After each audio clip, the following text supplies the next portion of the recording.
Well, thank you very much. I want to begin by thanking the Prime Minister and President of Vietnam. We're in Hanoi. It's an incredible city. What's happened over the last 25 years has been incredible for the people of Vietnam, the job they've done, economic development, really something special. So I want to thank all of the people of Vietnam for having treated us so well. We have, I think, reasonably attractive news from Pakistan and India. They've been going at it, and we've been involved in trying to have them stop. And we have some reasonably decent news. I think hopefully that's going to be coming to an end. It's been going on for a long time, decades and decades. There's a lot of dislike, unfortunately. So we've been in the middle trying to help them both out, see if we can get some organization and some peace, and I think probably that's going to be happening. We have Venezuela, as you know, has been very much in the news, and we're sending supplies. Supplies are getting through a little bit more. It's not easy. It's hard to believe somebody would say, let's not do it. What difference would that make, except it's great for his people to let it get through? But we're sending a lot of supplies down to Venezuela. People are starving to death. And you would really think that the man in charge currently would let those supplies get through. We are getting them into some of the cities and some of the areas that need them the most, and it's not an easy job. It's very difficult, actually. On North Korea, we just left Chairman Kim. We had a really, I think, a very productive time.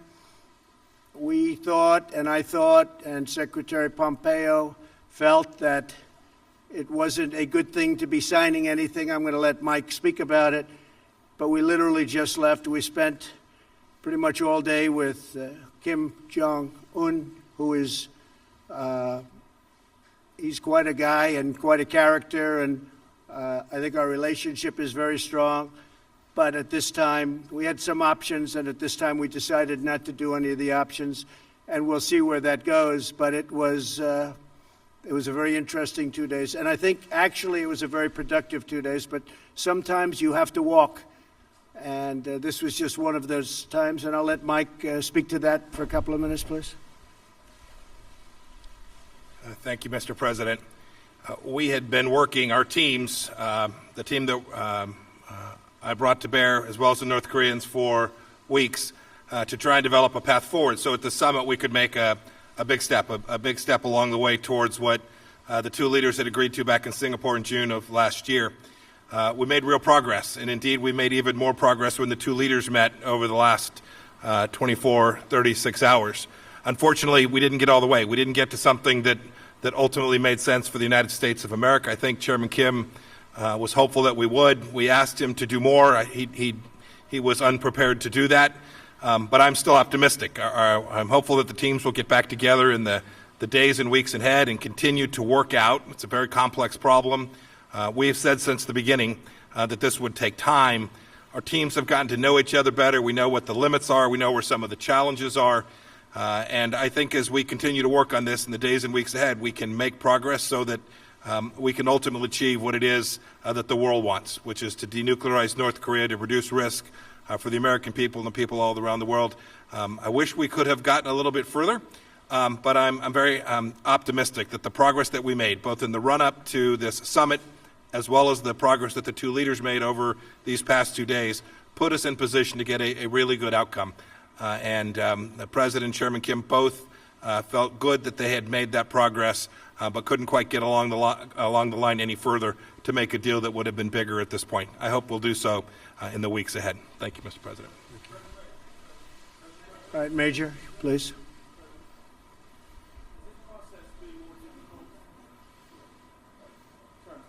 Has this process been more difficult than you thought? And was the North Korean demand for lifting of some sanctions the real sticking point here, in that you did not want to do that and they did? And will there it be was a about third, the sanctions. Will there be a third summit, Mr. President? Basically, they wanted the sanctions lifted in their entirety, and we couldn't do that. They were willing to denuke a large portion of the areas that we wanted, but we couldn't give up all of the sanctions for that. So we continue to work, and we'll see, but we had to walk away from that particular suggestion. We had to walk away from that. Will all the sanctions that are currently in existence remain, sir? They're in place. I was watching, as a lot of you folks over the weeks have said, we've given up. We haven't given up anything.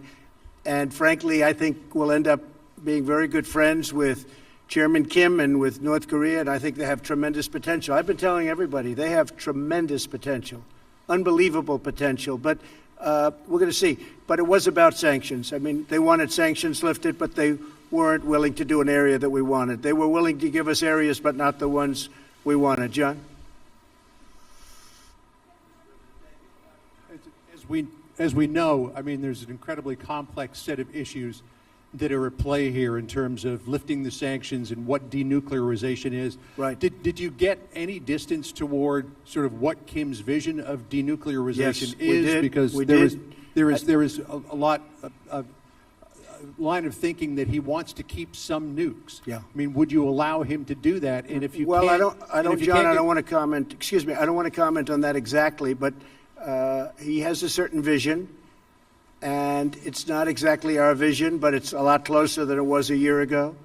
And I think, eventually we'll get there. But for this particular visit, we decided that we had to walk, and we'll see what happens. Okay?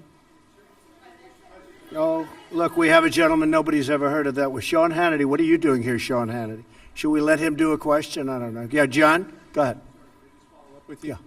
So if he wants the sanctions completely off and you want more on denuclearization, how can you bridge that gap between now and the next time you might sit down together? With time, it'll be bridged, I think, at a certain point. But there is a gap. We have to have sanctions, and he wants to denuke, but he wants to just do areas that are less important than the areas that we want. We know the country very well, believe it or not. We know every inch of that country, and we have to get what we have to get, because that's a big give. Yes, Sean, please. I work in radio and TV. The mic's on. Mr. President, thank you. Mr. Secretary, good to see you. Mr. President, if you could elaborate a little bit more. We have some history. President Reagan walked away in Reykjavik. A lot of condemnation at the time, and it ended up working out very well in the end for the United States. Was this mostly your decision, what message would you want to send Chairman Kim as he's listening to this press conference about the future and your relationship? Well, Sean, I don't want to say it was my decision, because what purpose is that? I want to keep the relationship, and we will keep the relationship. We'll see what happens over the next period of time. But as you know, we got our hostages back. There's no more testing. And one of the things, importantly, that Chairman Kim promised me last night is, regardless, he's not going to do testing of rockets and nuclear. Not going to do testing. So, I trust him, and I take him at his word. I hope that's true. But in the meantime, we'll be talking. Mike will be speaking with his people. He's also developed a very good relationship with the people, really the people representing North Korea. I haven't spoken to Prime Minister Abe yet. I haven't spoken to President Moon, South Korea. But we will, and we'll tell them it's a process and it's moving along, but we just felt it wasn't appropriate to sign an agreement today. We could have. I just felt it wasn't very appropriate. Yeah, Jonathan?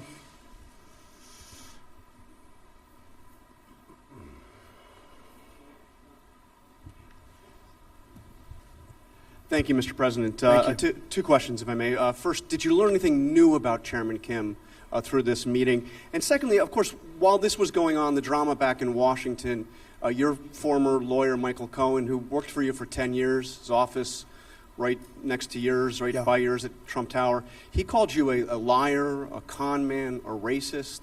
What's your response to Michael Cohen? Well, it's incorrect. And, it's very interesting because I tried to watch as much as I could. I wasn't able to watch too much because I've been a little bit busy.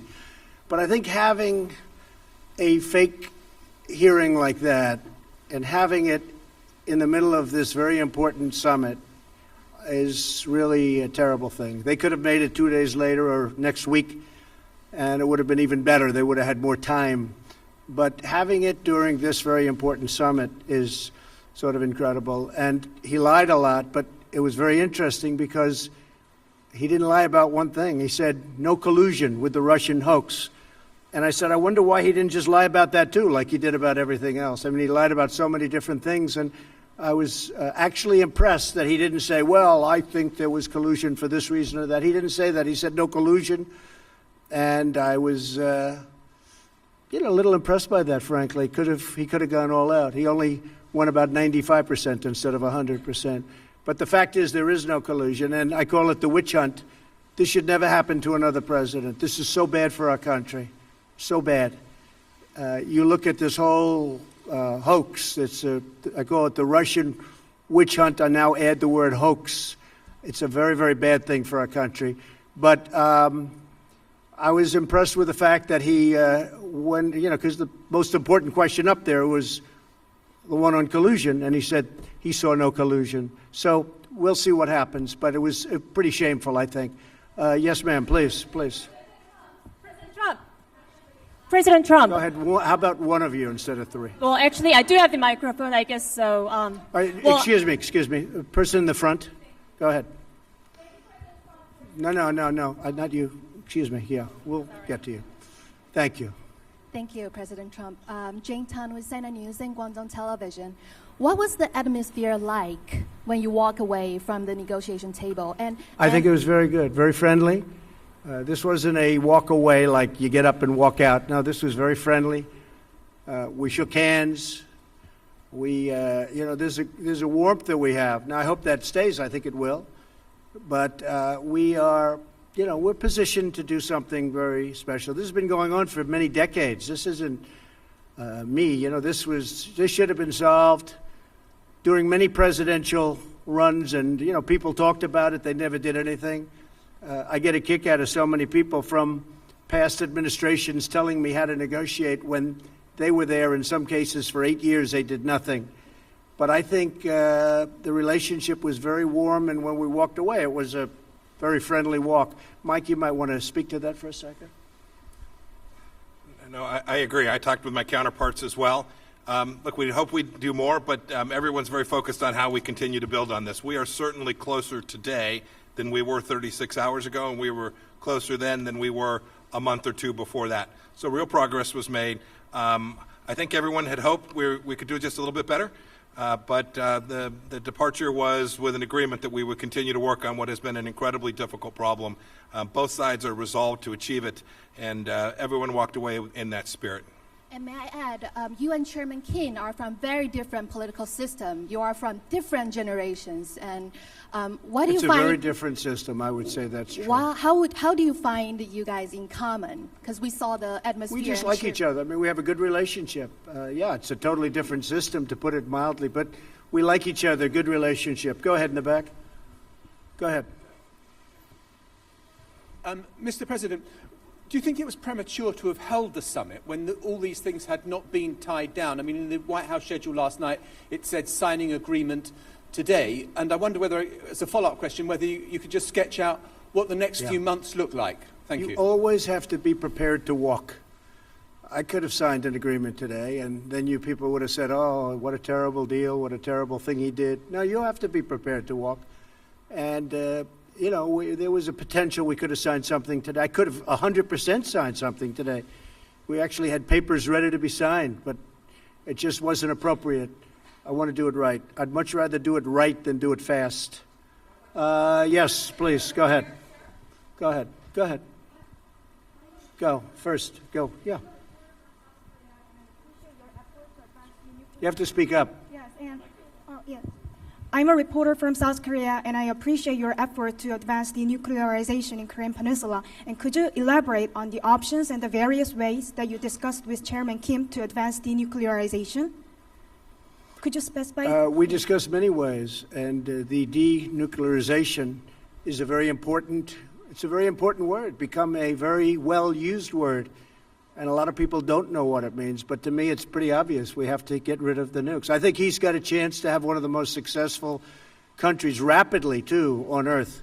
Incredible country, incredible location. You're right between, if you think of it, you have on one side Russia and China, and on the other you have South Korea.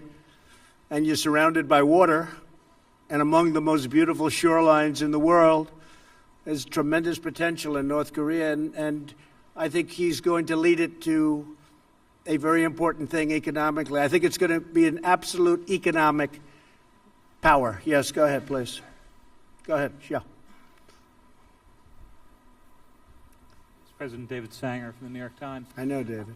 6 months ago when you spoke, or 8 months ago in Singapore, you said if you didn't have something in 6 months, we should come back and ask you about it. In that time, you have seen Chairman Kim increase the number of missiles he's produced and continue to produce more nuclear material. And that's been a pressure point on you because he's showing that the arsenal is getting larger while this is going on. Well, some people, David, are saying that, and some people are denying that. They have shots from above, way above, and some people are saying that, and some people aren't. But I could have taken that out today, but I think you and others would have said we didn't get enough for what we'd be giving up. So, and don't forget, we're partners with a lot of countries on this, if you think about it, with the sanctions. We have a whole big partnership with the United Nations and many countries, including Russia, China, and others. And then, of course, South Korea is very important to this whole thing, and Japan.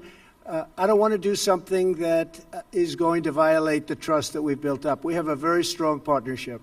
So can you just give us a little more detail? Did you get into the question of actually dismantling the Yongbyon complex? Yes, absolutely. And does he seem willing ultimately Totally. to take all of that out? Sure, totally. He does. He just wants all the sanctions off first. He would do is what that, but he you're wants the sanctions for that. And as you know, there's plenty left after that. And I just felt it wasn't good. Mike and I spent a long time negotiating and talking about it to ourselves. And just, I felt that that particular, as you know, that facility, while very big, it wasn't enough to do what we were doing. So he was willing to do Yongbyon, but you wanted more than that, I assume? We had to have more than that, yeah. We had to have more than And that. so you Because needed there are one- other things that you haven't talked about, that you haven't written about, that we found. And we have to have, that was done a long time ago, but the people didn't know about. Including And the we brought- uranium, we- including yeah, the second uranium enrichment plant. Exactly. And we brought many points up that I think they were surprised that we knew. But we had to do more than just the one level, because if we did the one level and we gave up all of that leverage, it's been taking a long time to build. So he And was, I want to take, he was by the not way, willing to take out that second. David, I want to take off the sanctions so badly because I want that country to grow. That country has got such potential, but they have to give up more. We could have done that deal. Mike, you want to speak to that? Only, David, there are also timing and sequencing issues that were associated with that as well, which we didn't quite get across the finish line as well. But remember, too, even that facility, even the Yongbyon facility, and all of its scope, which is important for sure, still leaves missiles, still leaves warheads and weapon systems. So there's a lot of other elements that we just couldn't get to. And the listing of all of them. Which Yes, sir, and a declaration associated. All of those things we couldn't quite get there today. That's right. Go ahead. Thank you, Mr. President. Thank you. I just wanted to clarify, when you talk about what you would be willing to give up all of the sanctions for, are you still thinking that you want North Korea to give up everything to do complete, verifiable I don't want to say denuclearization that to before you. you lift Yeah. sanctions? Yeah, it's a good question. I don't want to say that to you because I don't want to put myself in that position from the standpoint of negotiation. But, we want a lot to be given up. And we're giving up. And we'll have to, we'll be helping them along economically, us and many other countries are going to be helping. They're going to be in there. They're prepared to help. I can tell you Japan, South Korea, I think China, so many. And speaking of China, we're very well on our way to doing something special, but we'll see. I mean, I am always prepared to walk. I'm never afraid to walk from a deal. And I would do that with China, too, if it didn't work out. Are you concerned if you're not able to reach an agreement that the testing will start again, or that while all of this time Well, is he said passing the by, testing, they're continuing to develop their program? He said the testing will not start. He said that he's not going to do testing of rockets or missiles or anything having to do with nuclear. And all I can tell you is that's what he said, and we'll see. Yes, go ahead, please. Go ahead, please, in the back. Red, in the red. Thank you. Thank you, Mr. President. Yes, thank you. Jessica Stone from CGTN. I have a question about China, as you were talking about. You talk about China being willing potentially to help economically, and the fact that you've talked or will talk to Presidents Moon and Prime Minister Abe. How would you describe China's role in facilitating the engagement that's happened so far between Pyongyang and Washington? I think China's been a big help, bigger than most people know. On the border, as you know, 93% of the goods coming into North Korea come through China. So there's a great power there. At the same time, I happen to believe that North Korea is calling its own shots. They're not taking orders from anybody. He's a very strong guy, and they're able to do things that are pretty amazing. But 93% still come in from China. China has an influence, and China's been a big help. And Russia's been a big help, too. As you know, there's a pretty small part of the border, but nevertheless significant, about 28 miles, and things can happen there, too, and they've been a help. Yes, go ahead, please. Thanks, President. Jen Chen with Shenzhen Media Group of China. In your meeting with Chairman Kim this morning and yesterday, did the topic of China come up? If so, what can you share with us today? And you probably will have the end of Mar-a-Lago summit in March with Chinese President Xi Jinping. What would you like accomplished with your agenda regarding China at that time? Thank you. We did talk about China today a lot, and he's getting along with China, and so are we. And we are, we're right now, you look at what's happened to our country. We've picked up trillions and trillions of dollars of net worth. Our stock market is almost at its all-time high. Our economy is incredible. Our unemployment numbers are among the best we've ever had in our history. Individual groups like African American, women, you just take a look at any group, Hispanic, you saw that, just came out, the best in history, African American, best in history. So many different numbers are coming out so good. So we have the strongest economy, possibly that we've ever had. Fiat Chrysler just announced that they're going to spend $4.5 billion right next to Detroit in Michigan. They're building a tremendous plant. It's actually an expansion of another plant. It's going to double up their jobs and even more than that. A lot of great things are happening. And with China, they're having some difficulty, as you know. But I think that a lot of the difficulty is because of the tariffs that they're having. And in addition to that, we're putting a tremendous amount of money. You saw trade deficits went down last month. Everyone was trying to find out why. Well, we're taking in a lot of tariff money, and it's going right to the bottom line, and it has reduced the trade deficit. So we'll see what happens with China. I think we have a very good chance. Their numbers are down, but I don't want that. I want their numbers. I want them to do great. But we've been losing anywhere from $300 to $500 billion a year with China for many, many years. And again, like other things, many presidents should have done this before me, and nobody did. So we're doing it. Go ahead, please. Me? Right here, this gentleman. Chad O'Carroll from NK News, Specialist North Korea News. Good. What's your message for President Moon, who has effectively reached the glass ceiling as far as inter-Korean cooperation is concerned due to sanctions? And what's next for U.S. ROK military drills? Well, I like President Moon very much. We have a great relationship. Believe it or not, I have a great relationship with almost every leader. A lot of people find that hard to understand, but I do.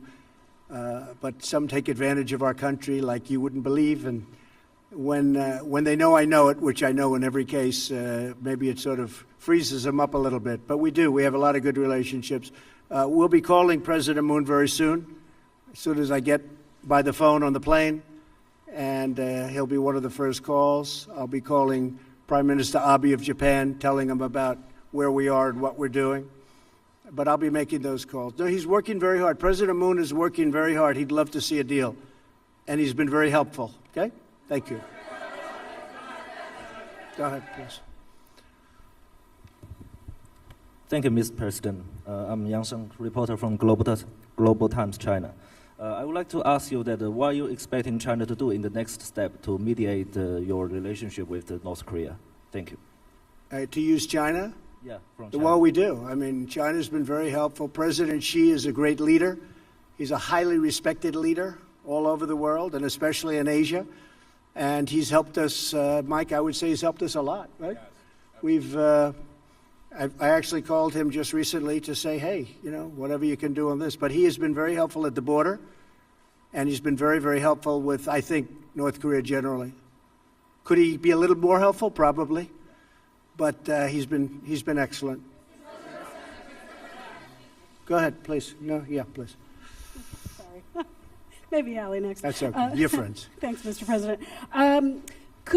Did you commit with Chairman Kim to a next summit during your term? No. Okay. We'll see if it happens. It happens. I have not committed. They are at this point, some would say, a nuclear power. Do you accept North Korea as a nuclear armed state, at least for the time being? And are you thinking about reimposing the military exercises with South Korea, or will you keep in a freeze? Well, the military exercises, I gave that up quite a while ago because it costs us $100 million every time we do it. We fly these massive bombers in from Guam, and when I first started, a certain general said, oh, yes, sir, we fly them in from Guam. It's right next door. Well, right next door is 7 hours away. And then they come and they drop millions of dollars of bombs, and then they go back. But we would spend hundreds of millions of dollars on those exercises, and I hated to see it. I thought it was unfair. And frankly, I was sort of the opinion that South Korea should help us with that. We're protecting South Korea. I think they should help us with that. So those exercises are very expensive. And I was telling the generals, I said, look, exercising is fun and it's nice, and they play the war games. And I'm not saying it's not necessary, because at some levels it is, but at other levels it's not. But it's a very, very expensive thing. And, we do have to think about that too. But when they spend hundreds of millions of dollars on those exercises, and we don't get reimbursed, we're spending a tremendous amount of money on many countries, protecting countries that are very rich, that can certainly afford to pay us, and then some. And those countries, by the way, know that it's not right, but nobody's ever asked them before. But I've asked them, and we're gaining a lot of money. We've picked up over $100 billion just in NATO over the last 2 years. $100 billion more has come in. And we're doing that with a lot of countries. You'll be seeing that a lot. Yes, sir, please. Yeah, 1 second, please. Yes, thank you, Mr. President. You have a personal relationship, and I believe Vice President Pence does, with the family of Otto Warmbier. I'm wondering, you've talked about this week about Kim Jong Un being my friend. You called him on Twitter. You said you have a great relationship. Have you in Singapore or here confronted Kim Jong Un about Otto Warmbier's death? I have. Asked him to take responsibility. And what did he say to you? And why do you call him your friend? I have, and I have talked about it. And I really don't think it was in his interest at all. I know the Warmbier family very well. I think they're an incredible family. What happened is horrible. I really believe something very bad happened to him, and I don't think that the top leadership knew about it. And when they had to send him home, by the way, I got the prisoners back, I got the hostages back, and Otto was one of the hostages, but Otto came back in shape that was not even to be talked about. I thought it was horrible. Now, the others came back extremely healthy, but Otto came back in a condition that was just terrible. And I did speak about it, and I don't believe that he would have allowed that to happen. It just wasn't to his advantage to allow that to happen. Those prisons are rough. They're rough places, and bad things happened. But I really don't believe that he was. I don't believe he knew about it. Did he say? Did he tell you that he did not?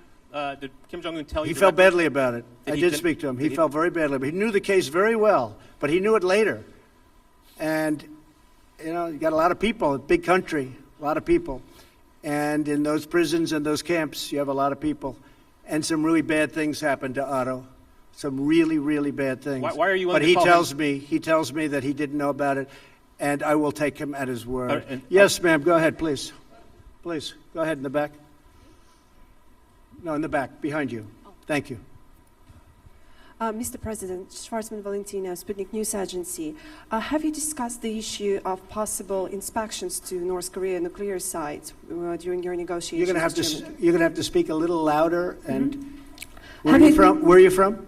Russia, Sputnik News Agency. Okay. Have you discussed the issue of possible inspections to North Korea's nuclear sites during your talks with the chairman?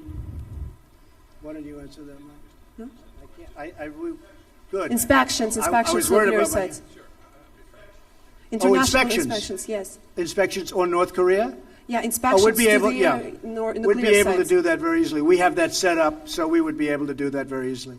The inspections on North Korea will take place, and if we do something with them, we have a schedule set up that is very good. We know things that, as David was asking about certain places and certain sites, there are sites that people don't know about that we know about.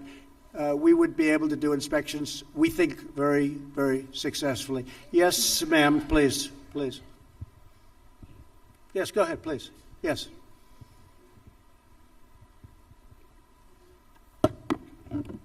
Thank you, Mr. President. A lot of people here, by the way. A big group of people.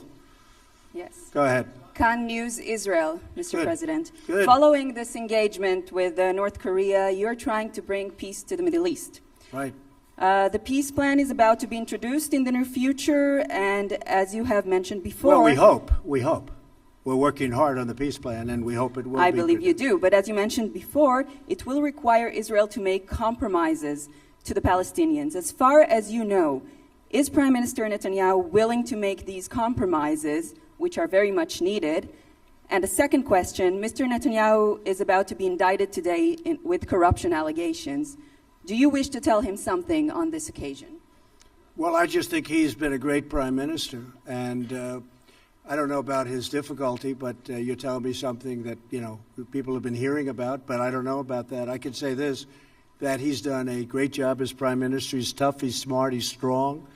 He is very defensive. His military has been built up a lot. They buy a lot of equipment from the United States, and they pay for it. Of course, we give them tremendous, as you know, subsidy also.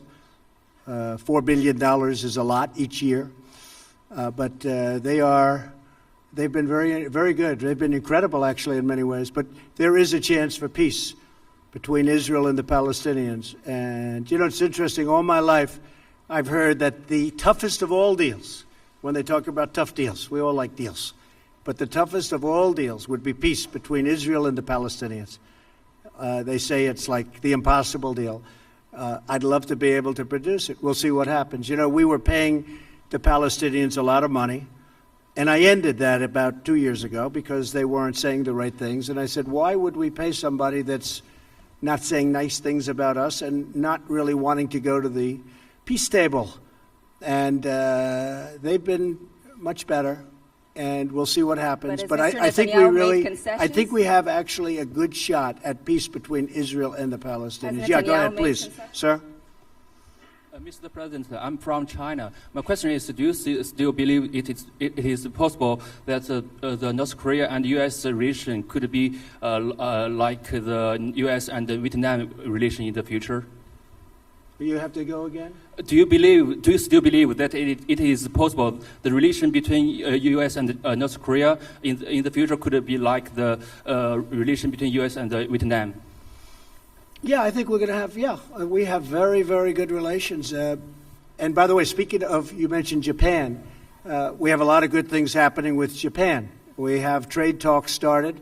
For years, Japan has been sending millions and millions of cars in, and as you know, it's not been a very fair situation for the United States. We're starting trade talks with Japan. They actually started about 3 months ago, and I think we'll have a very good deal for the United States. But that's been a very unfair situation. Prime Minister Abe understands that, and that's fine. Yes, sir, please, back there. Thank you, Mr. President. I'm Ching Yichang with Shanghai Media Group.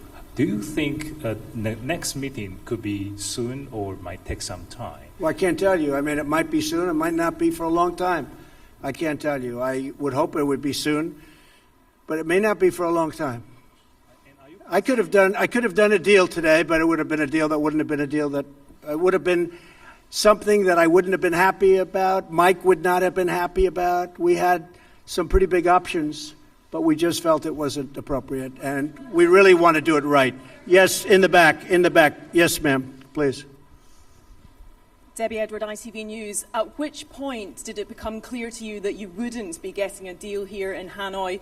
The language from yourself and Kim Jong Un was very positive last night and even this morning, and therefore was it a mistake to No, come I think here? the language was good all throughout. The language has been good even now, but I don't go by language because we had probably the toughest language in the history of diplomacy, if you call it diplomacy, at the beginning, and yet we became very friendly. I don't believe there was any tougher language ever than that. But again, this was something that should have been handled by other presidents long before me, and long before they had the kind of power that they have. But it wasn't. It should have been done by many. I'm not just blaming the Obama administration, which, by the way, it did nothing, absolutely nothing on North Korea. It allowed things that happened and to happen that were very inappropriate. But I'm not blaming the Obama administration. I'm blaming many administrations. Something should have happened. But I don't think the rhetoric's been bad at all. Initially it was horrible, but now it's been very good. All right, one more. How about you? Go ahead, please. Please, go ahead. Go ahead. South Korea, Jong-un came from South Korea. Good. Channel 8, Dongaevo, South Korean media outlet here. I'd like to ask you, you said that we do not particularly know when North Korean leader will be willing to come to the table and take the actions that's been required. If that's the case, would the U.S. be willing to strengthen the sanctions and perhaps put the pressure on North Korea to move forward? I don't want to comment on that. I can just tell you this, that we have very strong sanctions. I don't want to talk about increasing sanctions. They're strong. They have a lot of great people in North Korea that have to live also, and that's important to me.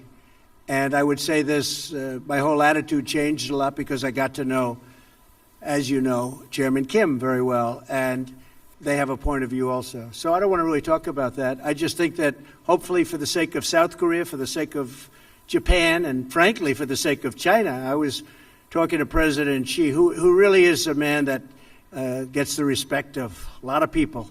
I say you can't love having a nuclear state right next to China. And he doesn't. He really doesn't. He would like to see that problem solved too. So that's it. Well, ladies and gentlemen, I'm about to get on a plane and fly back to a wonderful place called Washington, D.C. So thank you very much. Thank you, fellas. Thank you very much.